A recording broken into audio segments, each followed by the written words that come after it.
The Honourable Member for Pickering, Scarborough East. Mr. Speaker, thank you for the opportunity to speak today on to Bill C-43, the Faster Removal of Foreign Criminals Act.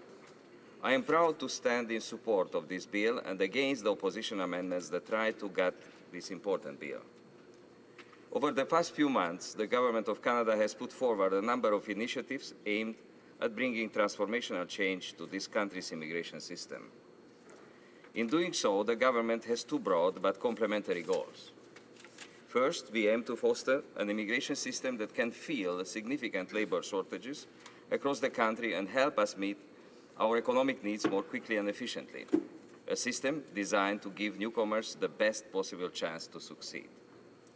Secondly, as we move forward with these changes, we are implementing policies that safeguard the integrity and security of our immigration system.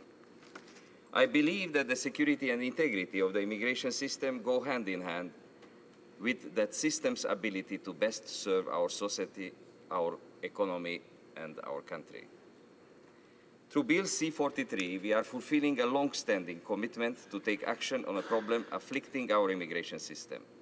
Measures in this bill would close some of the loopholes that allow individuals found inadmissible to Canada to remain in this country long after their welcome has worn out. The government is committed to the safety and security of Canadians. This bill is a strong expression of that commitment. Indeed, the changes proposed in this legislation will increase our ability to protect Canadians from criminal and security threats. At the same time, we are also strengthening our immigration program and facilitating entry for some low-risk visitors. These, though but fair measures, will ensure that foreign criminals won't be allowed to endlessly abuse our generosity. The fact is, Mr. Speaker, that the vast majority of immigrants to Canada are honest, hardworking, law-abiding Canadians. And they rightfully expect all Canadians, including all newcomers, to be the same. As a result, they may be more than those born in Canada want the government to crack down on criminals and to remove them from our country. In every cultural community I visit, there is strong support for this bill. Canadian families, whether they moved here from another country or were born here, want to feel safe. They want the government to protect their safety and security. Bill C-43 does just that. Unfortunately, there are many examples of convicted foreign criminals delaying their deportation and committing more crimes while they remain in Canada.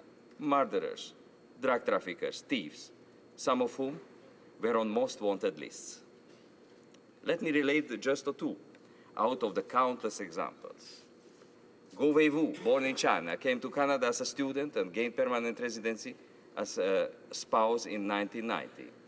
Over the next 2 decades, he went on to be convicted of a series of crimes, including attempted theft, dangerous operation of a motor vehicle, criminal harassment, assault causing bodily harm, break and enter, fraud, and the list goes on. He served time for each of these convictions, and by 2008, he was found inadmissible and a removal order was issued. Under the current rules, he was entitled to appeal this order. The appeal process took almost 2.5 years and ultimately failed. Wu's appeal was dismissed. Wu then disappeared. After failing to show up for his removal interview, the CBSA posted this information on its wanted website last summer. Just a few weeks ago, media reported that he is now wanted by the Peel Regional Police in connection with the kidnapping last year of 2 men in Mississauga. He is still at large. Here is another example. Patrick Octaves de Florimonte arrived as a permanent resident from Guyana in 1994. Within 2 years of his arrival, he was convicted of a serious crime, assault with a weapon. Less than a year later, he was convicted of 2 more crimes, theft and possession of a narcotic. 6 months later, he was convicted once again of assault. Just 6 more months passed, and he already faced yet another conviction, uttering threats. I think you can already see a pattern here. In December 2005, de Florimonte was convicted of 5 counts of trafficking in crack cocaine. For this crime, he received his first sentence of longer than 6 months. Shortly after serving his 13-month sentence, he was convicted once again of assault with a weapon and for uttering threats. De Florimonte was reported for criminal inadmissibility in October 2006, but he was able to delay his removal when he filed an appeal with the Immigration Appeal Division. His appeal was declared abandoned after he failed to show up for his hearing, but he was then able to reopen his appeal.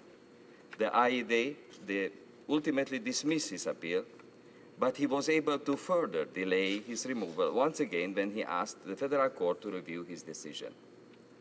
The court denied his request in March 2011, and in October 2011, when he failed to report for his removal, a warrant was issued for his arrest. That's 5 years after he was initially reported for criminal inadmissibility. Under our laws, if a foreign national is sentenced to 6 months or greater, they are subject to removal. But under the current system, they still have access to the Immigration Appeal Division as long as their sentence is less than 2 years.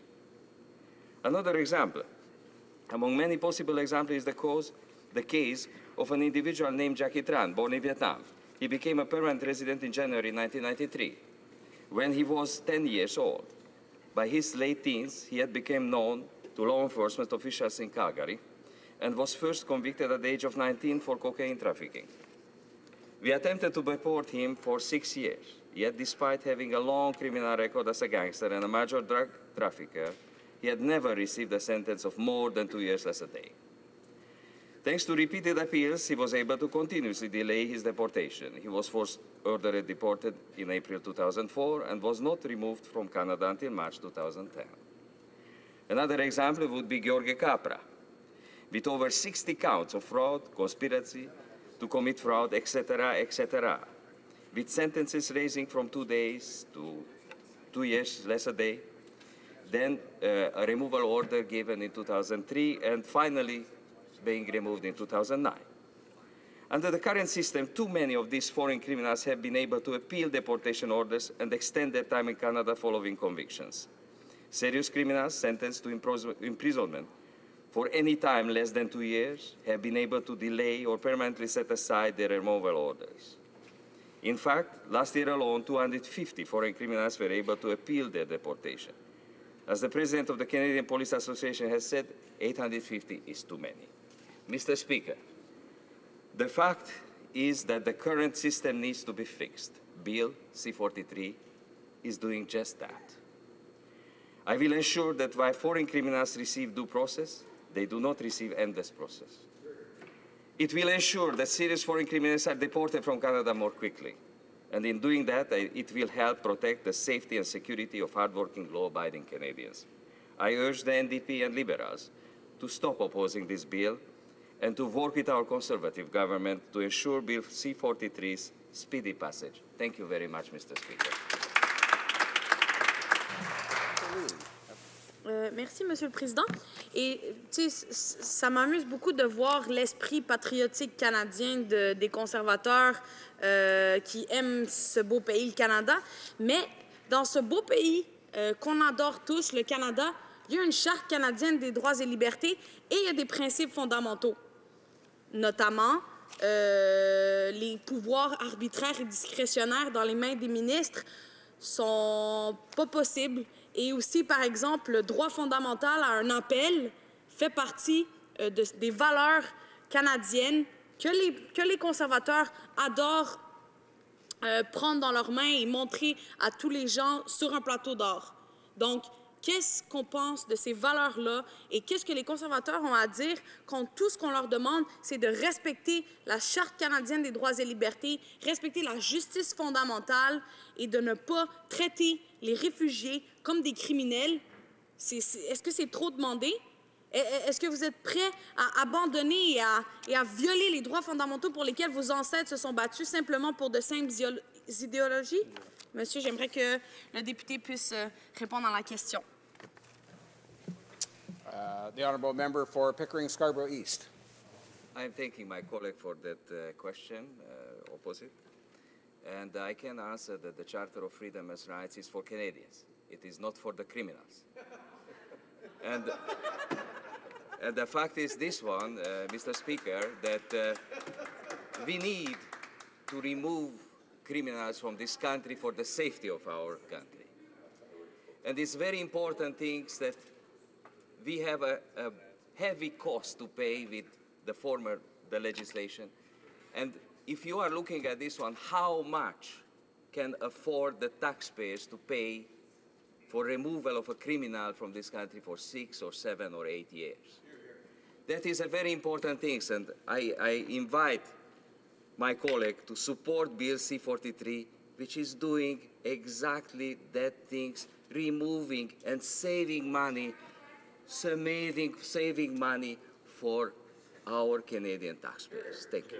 Questions or comments? The honourable member for Winnipeg North. Yes, Mr. Speaker, I'm not too sure if that's the government's policy that the Charter of Rights is not for criminals. I think whether you're Canadian or you're a permanent resident, that the Charter of Rights is there to protect all of us that call Canada our home, even if you're a permanent resident. So maybe he might want to contemplate on that last statement. But my question to him, Mr. Speaker, is in regards to the misrepresentation, something I asked just before at the previous speaker. And I'm wondering if he would acknowledge that there is misrepresentation that occurs that is unintentional. Unintentional meaning that someone answers a question, maybe misinterpreted the question, and it can be very easily illustrated that there was a misinterpretation of the question, or where a lawyer or an I'm referring to an immigration lawyer or an immigration consultant, a global employment agency, has someone apply and misrepresent themselves. Well, Mr. Speaker, in that sense, they are now being penalized through Bill 43 in the sense that instead of a 2-year wait, they have to wait 5 years before they can reapply. My question is, does he believe that there is such a thing as unintentional misrepresentation, or that there are bad immigration lawyers or immigration consultants, and that therefore would justify having some sort of an exemption for those cases? Honourable member for Pickering Scarborough East. Thank you very much, Mr. Speaker. Thank you very much to the question of my colleague opposite. First of all, I'm not a lawyer, but I'm a professional engineer, so I will tell one thing, that when it is misrepresentation, that misrepresentation is misrepresentation. And I have a doubt that misrepresentation can be a fruit of some bad lawyers, and I think I have a great respect to the professional lawyers. So, and I tell you that one, that our bill is raising the bar to 5 years because people should not lie. I think that we are not encouraging lying in this country.